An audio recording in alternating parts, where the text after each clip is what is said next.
ये सावन के पावन महीना में तो सभे देवघर गए करे, केहू कुछ तो केहू कुछ मांगे खातिर डाले। देखिए यही में एगो गरीब जाके बाबा के पास फरियाद करत है कि ये बाबा क्या हो बताई, ये जमाना में इतना महंगाई बढ़ल बटे कि जहाँ भी हम जातनी अपना लड़की के शादी करे खातिर केहू 5 लाख तक, केहू 2 लाख, केहू 10 लाख फरमावत है। ये बाबा तो उतना औकात बा तार देवे के पैसे दिए नो बाबा होया रजिया लगाई, गरीबी हम सुनाइन हो बाबा। बेचारा बाबा के दरबार में आके गुहार करता, देखी कैसे। अरे बाबा होया रजिया लगाई, गरीबी हम सुनाइन हो बाबा। ए बाबा हो बेटी बिया चौकट के करा जानी मारता महानाइन। ए बाबा हो बेटी बिया चौकट के करा जानी बढ़ता महानाइन। बाबा होया रजिया लगाई, गरीबी हम सुनाइन हो बाबा। ए बाबा हो बेटी बिया चौखट के करा जानी मारता महानाइन। ए बाबा हो बेटी बिया चौखट के करा जानी मारता महानाइन। बाबा बताई जे गरीब होला ओकरा बेटी के शादी ना हो जाता। ये बात हम सब कितना दरवाजा घूमई, लेकिन केहू बिना पैसा के ना कहता कि हम शादी करो। बताई ये जमाना में दहेज प्रथा कितना आग लागल बा। ये बात और बाबा की बताई एगो जमाना रहा कि लोग फ्री में शादी करत रहा। ये बाबा और आज के डेट में जेकरा दुआरे जाती है 5 लाख 10 लाख 2 लाख रुपया मांगता। हारी थाकी आई गई हम चारू ओर से, घर में बबुनिया हमार आँख धोइलो रे से।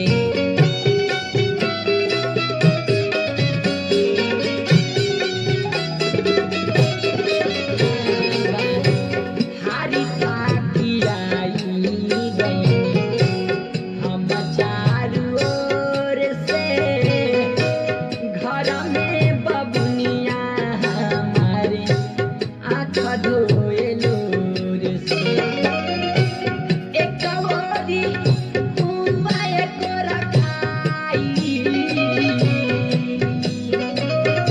कैसे दिन बीताइन हो बाबा।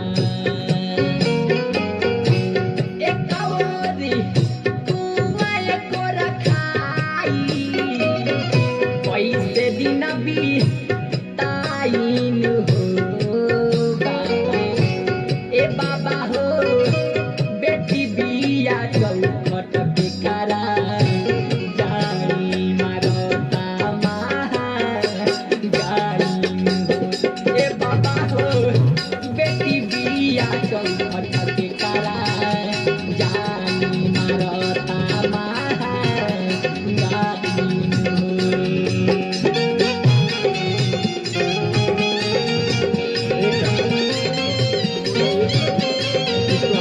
लोग देखते तो हमारे मन रो गए। वास्तव में जमाना बड़ा निष्ठुर है। अब तो हमारा चिंता हो गई कि नवल गांधी वो का चाचा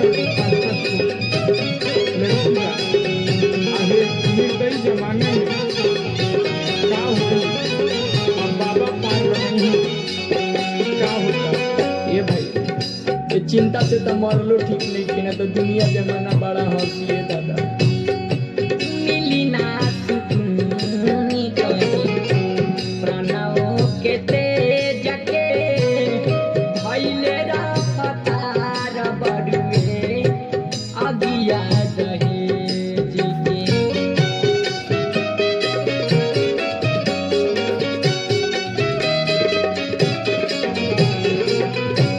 मिली ना सुकूनी कहीं प्राणों के तेज के धैले रफ्तार बड़ुए अगिया दहेज के पूछतानी द्वारे तोहरा आई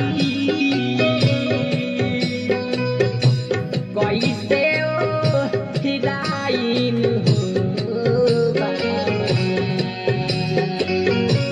पूछतानी द्वारे तोहरा आई कैसे ओ हिराइन हो बाबा ए बाबा हो बेटी बिया चौखट के करा जाई बढ़ता महंगाई ए बाबा हो बेटी बिया चौखट के करा जाई बढ़ता महंगाई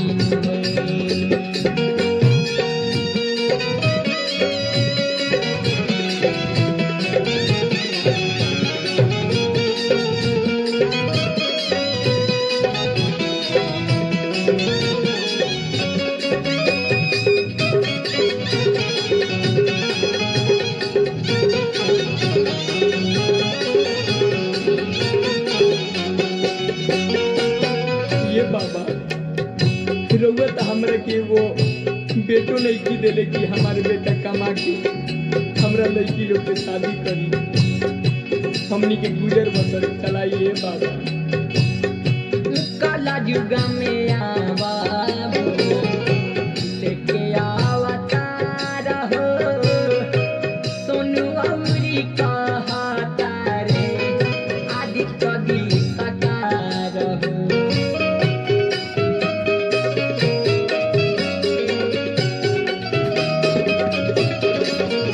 ए बाबा अपने निहुरा बरोगा से काला युग में आवा लेके अवतार हो सोनू गौरी कहता रे आदित्य गीतकार हो राजवासु बात कहे गाई ललन लपटाइन हो बाबा राजवासु बात कहे गाई ललन लपटाइन हो बाबा ए बाबा हो बेटी बिया चौखट के करा जाई मारता महंगाई ए बाबा हो बेटी बिया चौखट के करा जाई मारता महंगाई बाबा हो रजिया लगाई गरीबी हम नाइन हो बाबा बाबा हो रजिया लगाई गरीबी हम नाइन हो बाबा ए बाबा हो बेटी बिया चौखट के करा जाई मारता महंगाई ए बाबा हो बेटी बिया चौखट के करा